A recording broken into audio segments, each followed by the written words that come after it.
दोस्तों, उड़ने की आशा कि आगामी एपिसोड में जबरदस्त ट्विस्ट देखने को मिलने वाला है, क्योंकि अब कहानी आ पहुंची है एक ऐसे मोड़ पर जहां सच्चाई छुपाना अब मुमकिन नहीं रह जाएगा। एपिसोड की शुरुआत होती है शॉप के सीन से। रोशनी अपने काम पर ध्यान देते हुए दुकान पर आती है और स्टाफ से कहती है कि उसे नया स्टॉक चेक करना है। स्टाफ उसकी बात मानकर उसे स्टोर रूम की ओर लेकर जाता है। सब कुछ सामान्य चल रहा होता है, लेकिन जैसे ही रोशनी स्टोर रूम में कदम रखती है, उसे अचानक अंदर से कुछ अजीब सी आवाजें सुनाई देने लगती हैं। शुरुआत में तो रोशनी को लगता है कि शायद कोई सामान गिर गया होगा या कोई चूहा इधर उधर दौड़ रहा होगा, लेकिन आवाजें लगातार आती रहती हैं और काफी स्पष्ट हो जाती हैं। अब रोशनी को थोड़ा शक होता है कि कहीं दुकान में चोर तो नहीं घुस आया। वो तुरंत एक डंडा उठाती है और स्टाफ से कहती है, तुम मेरे पीछे रहो, अगर कुछ गलत हुआ तो तुरंत पुलिस को फोन करना। स्टाफ भी थोड़ा घबरा जाता है, लेकिन रोशनी की बात मानकर उसके पीछे पीछे स्टोर रूम के भीतर चला जाता है। जैसे ही रोशनी अंदर बढ़ती है, उसे किसी की परछाई दिखाई देती है। वो फुर्ती से डंडा उठाकर उस पर हमला करने को तैयार हो जाती है, मगर जैसे ही वो वार करने लगती है, वो व्यक्ति इधर उधर दौड़ने लगता है। रोशनी जितनी बार भी उस पर डंडा मारने की कोशिश करती है, वो शख्स बड़ी फुर्ती से भागता रहता है। स्टोर की अंधेरी रोशनी और सामान की बीच बीच की रैक में वो आदमी छुपता रहता है और रोशनी को बस उसकी हल्की हल्की झलक मिलती है। रोशनी की हालत भी अब ज्यादा गंभीर हो जाती है। उसे लगने लगता है कि अगर ये चोर है तो उसे हर हाल में पकड़ना ही होगा। अंततः जब वो इंसान रोशनी के बेहद पास आता है और रोशनी फिर से डंडा उठाकर हमला करने ही वाली होती है, तभी वो व्यक्ति अचानक बोल उठता है, बाबू, ये क्या कर रही हो? मैं हूँ तेजस। रोशनी पूरी तरह से चौंक जाती है। उसकी आंखें फटी रह जाती हैं और वो थोड़ी देर तक कुछ भी समझ नहीं पाती। वो तेजस की तरफ देखकर कहती है, तेजस, तुम यहाँ क्या कर रहे हो? और तुम तो गुरुजी के पास आश्रम गए थे ना? इतनी जल्दी वापस कैसे आ गए? और सबसे बड़ी बात, तुम दुकान के स्टोर में छुप क्यों रहे हो? तेजस थोड़ी शर्मिंदगी के साथ मुस्कुराता है और कहता है, बाबू, ये बहुत लंबी कहानी है, मैं बताता हूँ सब कुछ। जब मैं आश्रम गया था तो सोचा था कि शांति मिलेगी, आत्मज्ञान मिलेगा, लेकिन वहां जाकर तो मेरी हालत ही खराब हो गई। ना खाना ढंग का, ना सोने की जगह, ऊपर से गुरुजी की डांट। फिर तेजस फ्लैशबैक में अपनी कहानी बताता है। वो बताता है कि आश्रम में हर दिन सिर्फ खिचड़ी और उबले हुए सेब मिलते थे खाने को। उसका पेट ही नहीं भरता था और उसका मन भी नहीं लगता था। एक दिन भूख से बेहाल होकर वो चुपके से बाहर चला गया और एक ठेले से बड़ा पाव खरीदकर खाने लगा।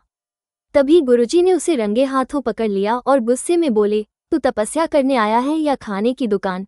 और इसी गुस्से में गुरुजी ने उसे आश्रम से निकालने का आदेश दे दिया। तेजस वहां से सीधा अपने घर नहीं गया, क्योंकि उसे डर था कि सब उसका मजाक उड़ाएंगे कि वो 7 दिन भी आश्रम में टिक नहीं पाया। इसलिए उसने सोचा कि सबसे सही रास्ता यही होगा कि वो दुकान के स्टोर रूम में ही छुप जाए। उसे पता था कि रोशनी रोज स्टॉक चेक नहीं करती, इसलिए वो आराम से यहाँ रह सकता है। तेजस कहता है, बाबू, मैं क्या करता, भूख से मर ही रहा था, और वैसे भी खिचड़ी और एप्पल कौन खाता है इतने दिन तक? अगर घर आता तो सब मजाक उड़ाते कि 7 दिन भी नहीं काट पाया। रोशनी उसकी बात सुनकर एक पल के लिए नाराज होती है और कहती है, बाबू, 7 दिन तुम सात्विक खाना नहीं खा सकते? तुम्हें क्या लगता है जीवन में कोई तप नहीं करना चाहिए? लेकिन फिर उसकी आंखों में हल्की सी मुस्कान आ जाती है और वो समझ जाती है कि तेजस सच में परेशान था। तेजस की मासूमियत और सच्चाई से भरी बातें रोशनी का गुस्सा थोड़ा शांत कर देती हैं।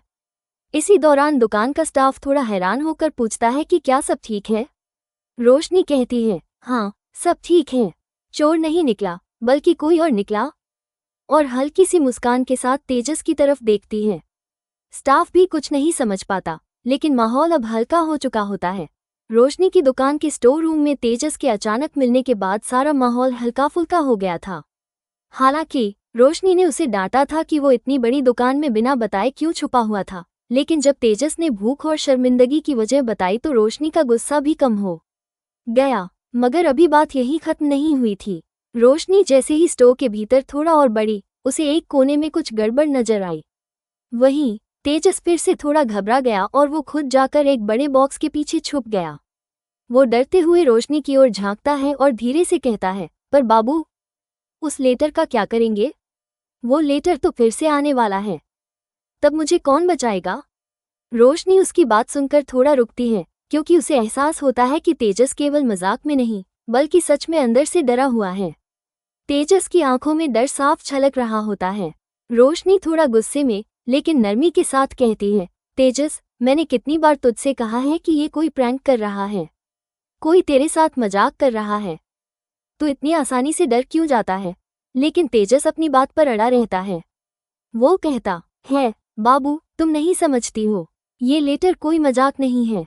हर बार जब वो लेटर आता है तो मेरा दिल बैठ जाता है। अब की बार अगर फिर से आया तो मुझे कुछ हो जाएगा, मुझे कहीं और जाकर छुपना पड़ेगा। मैं अब इस दुकान में भी सुरक्षित नहीं हूँ। अब रोशनी को समझ आ जाता है कि मामला जितना वो समझ रही थी उससे कहीं ज्यादा गंभीर है। तेजस के मन में डर किसी खेल या मजाक की वजह से नहीं बल्कि अंदरूनी चिंता से उपजा हुआ है। उसकी घबराई हुई आंखें और कांपती हुई आवाज ये साफ करती है कि उसके भीतर एक असुरक्षा की भावना पल रही है। रोशनी अब तेजस के पास बैठती है, उसके कंधे पर हाथ रखती है और कहती है, देखो तेजस, तुम्हें कहीं भागने या छुपने की जरूरत नहीं है।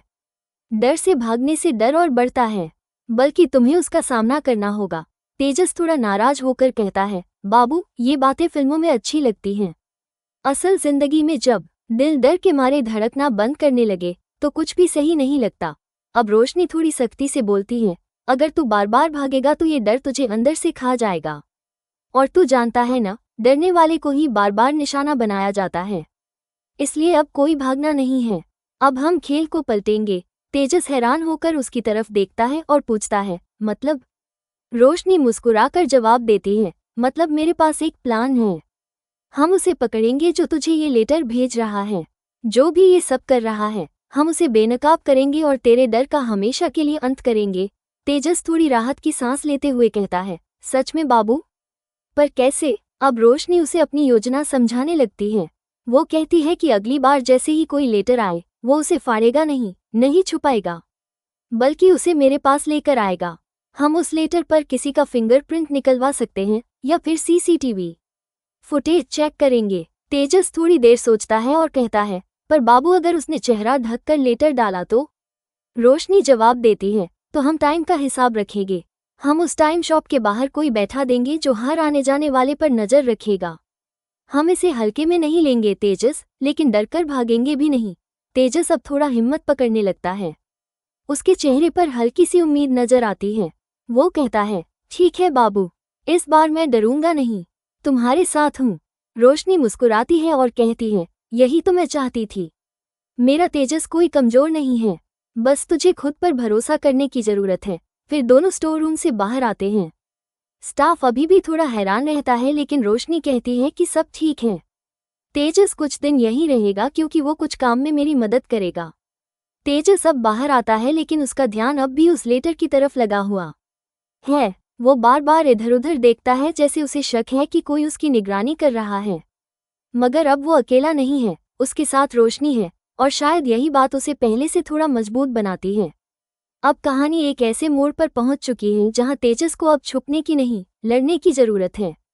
और इस लड़ाई में उसका सबसे बड़ा हथियार है रोशनी का साथ।